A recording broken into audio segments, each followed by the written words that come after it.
So here I do have a shovel and a bucket of water, and I can show you a little bit about how you would go about looking for either grubs or chinch bug. So the first thing you want to do is you want to find this area that might have some symptoms, and you want to just take a small patch, and it doesn't need to be very deep. The grubs are actually only going to feed just below the surface, the roots just below the surface, so you don't have to take a really deep chunk out. And the chinch bugs are actually going to be right on the surface of the turf or in the thatch. So again, not a very deep area. So you just want to take a small square of turf out, and hopefully it's not too compacted and you're able to do so.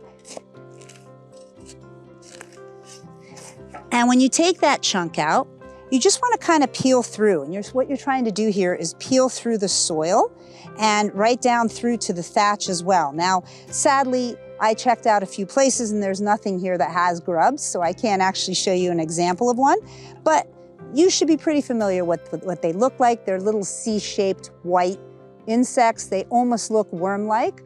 They will have legs and they'll tend to have an orange-capped head. And that's pretty much what you're looking for. As far as size, they'll be anywhere from 1/2 centimeter to maybe 2 centimeters in length. So you'll just go through and you'll pick through and look through them. And then if you find one, you might do 2 or 3 other areas and just see if grubs may be part of the issue. The second thing you would look for is chinch bug, but with chinch bug, these guys are actually irritated by water.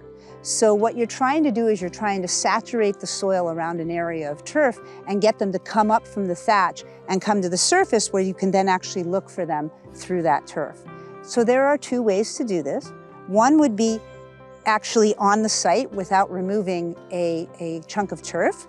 And you would take a round coffee can or something to that extent and make it a hollow cylinder and then just tap it into the ground with about 2-3 centimeters that are above the surface, pour water in until it's actually to the top, and then wait. The other way you can do it is, again, taking out a chunk where you think you might have some chinch, and you want to place it in what I have here is a bucket of water. And the one thing you want to make sure is that your water is actually above the level of the soil.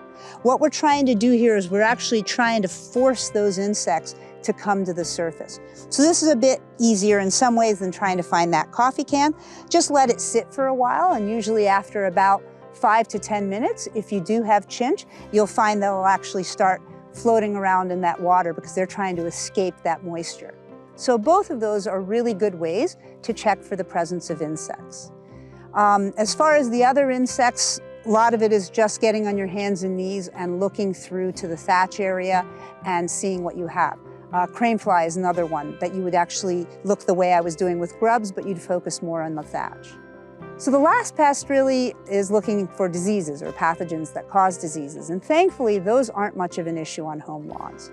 Most home lawns are kept high enough, they're mowed high enough, and don't have that many stressful conditions, and we don't tend to see diseases. I would say probably the most common disease you'll tend to see on a home lawn is powdery mildew. And what you'd be looking for is just that white coating on the leaf blades. And if you see that, it's usually an indicator that there's too much shade and likely not enough nitrogen. And so those are relatively easy things to handle, but it's really not something that you need to worry about too much because we just don't tend to see diseases. And if you do, they tend to go away very quickly.